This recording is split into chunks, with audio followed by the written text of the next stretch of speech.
Regardez-le bien, ce visage, ce sourire. Rien ne crie le danger, rien ne prévient.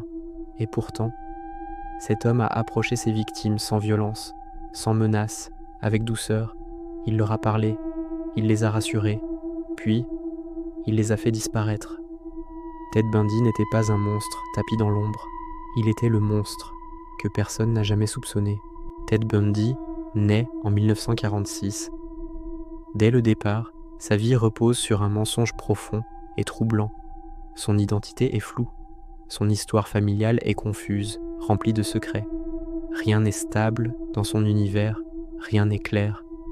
Il grandit dans un silence pesant, sans les éclats de voix ou les disputes qu'on pourrait imaginer. Pas de cris, pas de coups apparents, mais à l'intérieur de lui, quelque chose se creuse inexorablement. Un vide froid, profond, immense, un vide qui, un jour ou l'autre, devra être rempli d'une manière ou d'une autre. Cette enfance, passée dans l'incertitude et le secret, forge en lui les prémices d'une personnalité complexe, une coquille vide attendant d'être comblée par des pulsions obscures. Il apprend très tôt à compartimenter, à cacher ses véritables pensées derrière une façade lisse, une compétence qui deviendra plus tard son arme la plus redoutable. À l'âge adulte, Ted Bundy est l'image même de la réussite. Il est intelligent, cultivé et remarquablement éloquent. Il fréquente l'université, étudie le droit, s'habille avec élégance et arbore un sourire facile et désarmant. Partout où il va, les gens l'apprécient. Les femmes, en particulier, lui font confiance presque instantanément. Il a ce charisme qui met à l'aise, qui inspire la sympathie. Personne ne se méfie, mais derrière ce masque de perfection, une autre réalité, bien plus sombre, prend forme. Ted Bundy ne cherche pas l'amour, il ne cherche pas l'affection. Ce qui l'anime, c'est la quête du contrôle absolu, de la domination totale sur autrui. Il aspire à un pouvoir absolu, un pouvoir de vie et de mort. Et surtout, il devient un maître dans l'art de dissimuler sa véritable nature. Il observe, il apprend, il perfectionne son personnage, créant une illusion si convaincante que personne ne peut imaginer l'abîme qui se cache derrière son regard. Quand il passe à l'acte, Ted Bundy ne force pas, il ne contraint pas. Il manipule avec une précision chirurgicale. Il utilise des stratagèmes ingénieux pour paraître vulnérable. Une fausse jambe, plâtrée, un bras en écharpe, une voix calme et posée. Il aborde ses victimes en demandant de l'aide, en inspirant la pitié et l'empathie. Elles veulent bien faire. Elles veulent aider cet homme charmant et en difficulté. Elles montent dans sa voiture, sans la moindre hésitation. À ce moment précis, tout bascule, le masque tombe, les sourires disparaissent, la gentillesse feinte s'éteint pour laisser place à une froideur terrifiante. Il n'y a plus de témoins, plus d'échappatoire, et personne, absolument personne, n'entend ce qui se passe ensuite. Les disparitions s'accumulent, les unes après les autres, créant une vague de panique.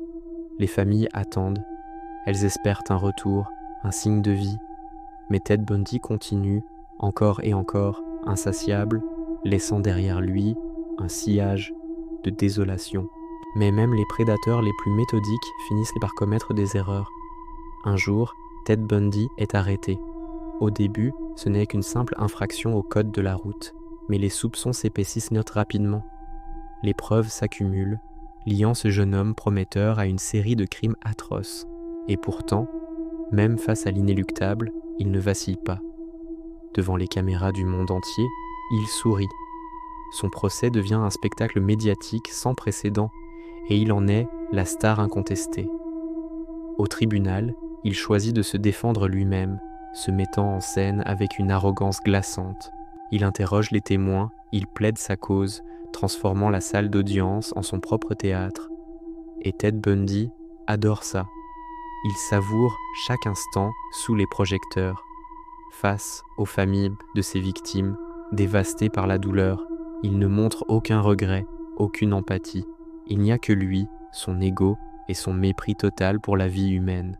En 1989, Après des années de procédures judiciaires et d'appels, Ted Bundy est exécuté sur la chaise électrique. Son cœur s'arrête. La vie du monstre prend fin. Mais l'horreur, elle, ne disparaît pas. Elle reste gravée dans la mémoire collective. Derrière lui, il laisse des dizaines de vies détruites, des familles brisées à jamais par la perte et l'incompréhension. Le monstre est mort, c'est un fait, mais son ombre, longue et glaciale, continue de planer. Son histoire nous rappelle que le mal peut prendre les formes les plus séduisantes, que la menace ne se cache pas toujours dans l'obscurité, mais parfois en pleine lumière, derrière un sourire et une main tendue. L'héritage de Ted Bundy est une cicatrice indélébile sur la conscience de l'Amérique et du monde. Cette histoire nous laisse avec une vérité profondément dérangeante. Le danger ne crie pas toujours, il ne menace pas toujours ouvertement. Parfois, il est silencieux, patient. Parfois, il sourit. Et parfois, le mal le plus absolu vous demande simplement de l'aide. Abonne-toi pour découvrir d'autres histoires vraies que personne n'ose oublier.